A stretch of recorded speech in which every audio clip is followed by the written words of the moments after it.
భగవంతుడు ఎందుకు బాధ పెడుతూ ఉంటాడు అంటే దానికి ప్రధానమైనటువంటి కారణము ఒక్కటి ఉంటుంది. గత జన్మలలో ఏదో పాపం చేసినది ఉంటుంది. ఆ పాపం ఎవరికి తెలుసంటే మనకి తెలియదు. కానీ ఆ జన్మలో జీవుడు ఏం చేశాడో భగవంతుడికి తెలుసు. అది చిత్రగుప్తుడంటే.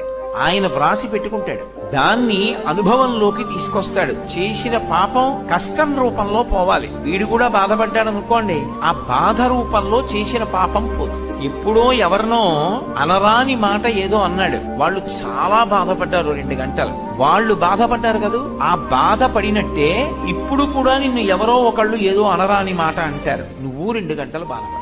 ఈశ్వరుడు గత జన్మలలో చేసిన పాపాన్ని దృష్టిలో పెట్టుకుని ఫలితాన్ని ఇస్తాడు. గత జన్మలలో చేసుకున్న పుణ్యాన్ని దృష్టిలో పెట్టుకుని ఫలితాన్ని ఇస్తాడు.